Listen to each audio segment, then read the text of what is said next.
आज की वीडियो में हम शिन स्प्लिट्स के बारे में बात करेंगे। ये कैसे होता है, कहाँ पर होता है और ये किसकी वजह से होता है। चलिए शुरू करते हैं।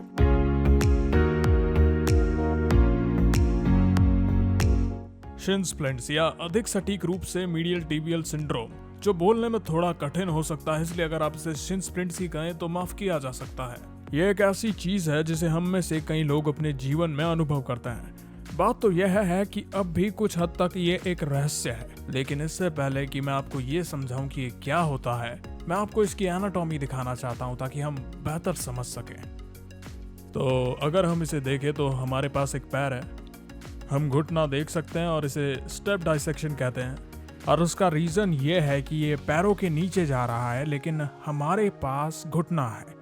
हम एपिडर्मिस देख सकते हैं और फिर ये पीला हिस्सा ये हाइपोडर्मिस या फैटी टिश्यू है और फिर इसके नीचे फैसिया है।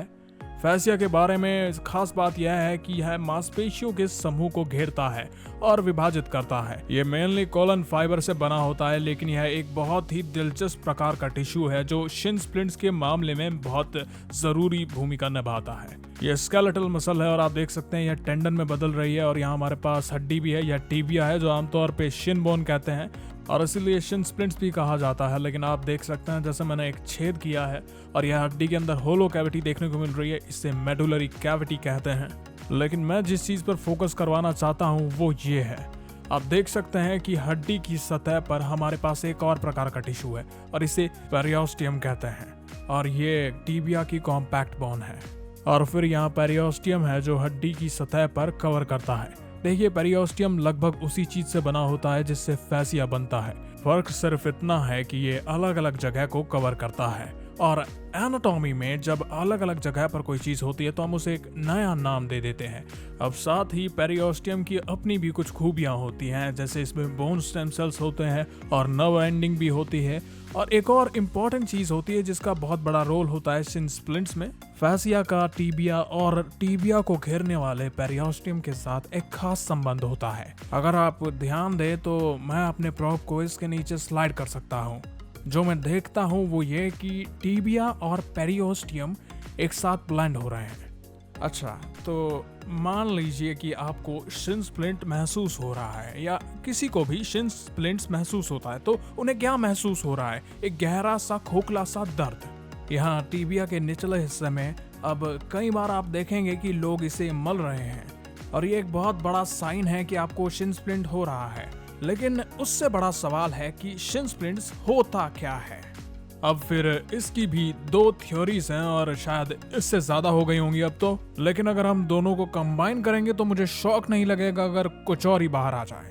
लेकिन पहले बात करते हैं पेरियोस्टेसिस की, और ये टिश्यू की सूजन या जलन को कहते हैं। याद रखें, मैंने कहा था कि ये नर्व एंडिंग से भरा हुआ है।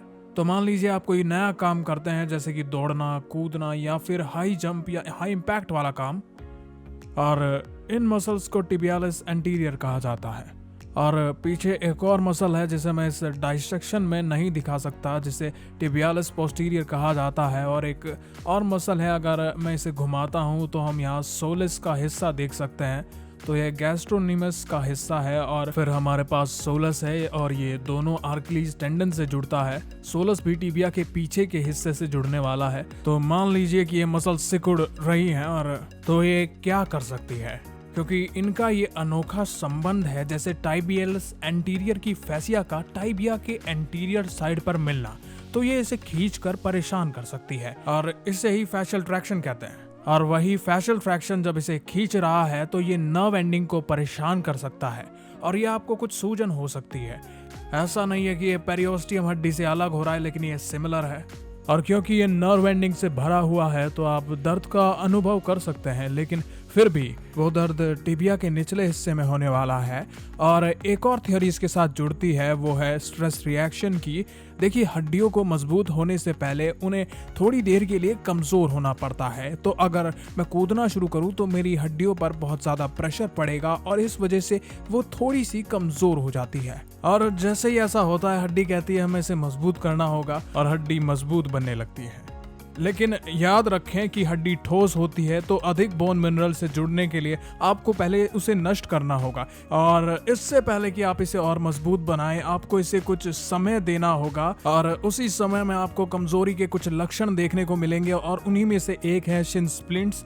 और जो आप उस समय अनुभव कर रहे हैं उसे स्ट्रेस रिएक्शन कहा जाता है, और स्ट्रेस रिएक्शन एक सामान्य चीज है, यह हम सभी के साथ होता है। लेकिन जब आप इसे और अधिक मुश्किल और इम्पैक्टफुल काम में डालते हैं तो अंततः यह स्ट्रेस फ्रैक्चर का कारण भी बन सकता है। देखिए, स्ट्रेस रिएक्शन शुरुआत है और ये आपको स्ट्रेस फ्रैक्चर का अनुभव होने से पहले हो सकता है, और यही कारण है कि शिन स्प्लिंट्स स्ट्रेस फ्रैक्चर का कारण बन सकते हैं। लेकिन सोच ये है, क्या हो अगर जो दर्द आप शिन स्प्लिंट्स के दौरान अनुभव कर रहे हैं वह स्ट्रेस रिएक्शन से आ रहा हो, वो कमजोर हड्डी जो पेरियोस्टियम को परेशान कर रही हो, हड्डी के ऊपर नर्व एंडिंग को। अब जैसा कि मैंने कहा, यह शायद दोनों का मिश्रण है, इसमें शायद विटामिन डी की कमी भी हो सकती है, इसमें कई अलग अलग चीजें और कई अलग अलग थ्योरीज हो सकती हैं कि शिन स्प्लिंट्स क्या होता है। और काश मेरे पास इस सवाल का एक ठोस जवाब होता।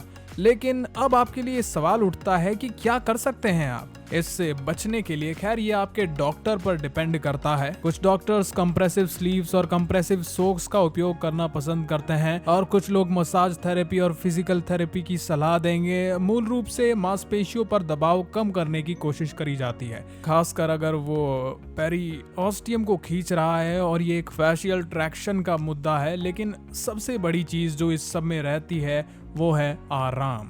आपको आराम करना है, और यह कुछ ऐसा है जो बहुत लोग नहीं करना चाहते क्योंकि वे काम करना चाहते हैं हर समय। लेकिन कभी कभी आपको ये समझने की ज़रूरत है कि आराम हराम नहीं होता है, और उसकी भी आपको ज़रूरत है। तो खैर, आज की वीडियो के लिए इतना ही। मैं मिलूंगा आपसे अगली वीडियो में, और आपको क्या चाहिए हमारे चैनल से प्लीज़ मुझे कमेंट्स में लिखकर बताइएगा, और चैनल को सब्सक्राइब कर दो, वीडियो को लाइक कर दो, और मैं मिलूंगा तुमसे अगली वीडियो में जल्द ही। तब तक के लिए बाय बाय दोस्तों।